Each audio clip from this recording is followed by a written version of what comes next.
এরা আমায় রাজসাক্ষী হতে বলেছে। ওরা বলেছে রাজসাক্ষী হলে আমাকে ছেড়ে দেবে। তুমি নিশ্চয়ই রাজি হওনি? ভাবছেন আমি কি করেছি? বলুন না কেদার বাবু, আমি কি করতে পারি?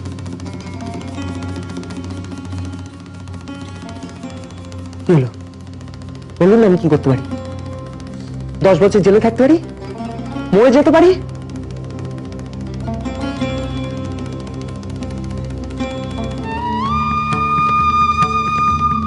যতীন রাজসাক্ষী হবে? রাজসাক্ষী? তার মা যক্ষায় ভুগছে, তাকে দেখার কেউ নেই কো। ও বিপ্লবী, ও দেশের জন্য সব করতে পারে। ওকে আমায় বলেছিল,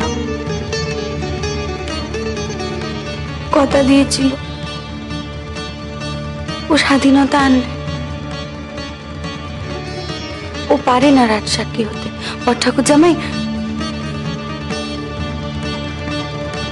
আপনার কোথাও ভুল হচ্ছে, বড় রকমের ভুল হচ্ছে। এমনটা হতে পারে না। তুমি ঠিকই বলেছ, এমনটা হয়নি। রাজসাক্ষী সে হয়নি। তার দিদি যদি দিনের পর দিন ওই লড়াই করেও হাসি মুখে থাকতে পারে, অমন মনটাকে বাঁচিয়ে রাখতে পারে, তাহলে তার ভাই হয়ে সে পারবে না এই লড়াইটা লড়তে? তাই সে পারলে না মেজগিন্নি। রাজসাক্ষী সে হতে পারেনি। আপনাকে দেখে আমার একজনের কথা খুব মনে পড়ছে। কার? আমার দিদির কথা। কোথায় সে? মরে গেছে।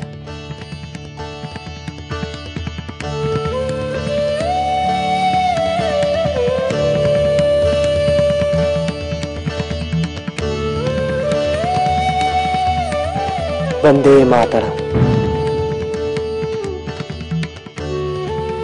বন্দে মাতরম।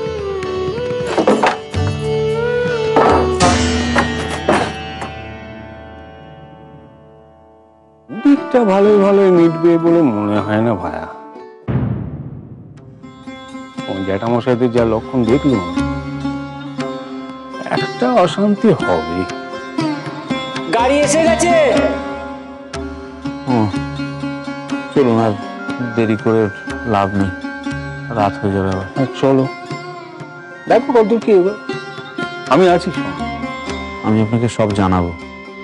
শোনো ভাই, বেশি দুশ্চিন্তা করো না। যার ভাবা তিনি ঠিক ভাবে। এই সব মেয়ে মানুষকে জব্দ করা না দিন দিন হাসপাতা বেড়ে যাচ্ছে। দিন কেদার বাবু যাচ্ছেন রে, আয়। তো আমি কি করব? যাচ্ছেন, বাঁচা যাচ্ছে, আপদ বিদায়ী হচ্ছে। চল মেজবু, শোন, বলছি যে উনি তোকে একখানা কথা বলতে বলেছেন। কাল যতীনের মামলার রায় বেরোনোর পরে উনি যেভাবেই হোক তোকে খবরটা জানিয়ে যাবে। জানি না বাবু, এ নিয়ে আবার কি কুরুক্ষেত্র শুরু হবে। কুরুক্ষেত্রে তো ধর্মযুদ্ধ হবে, সে তো ভালোই।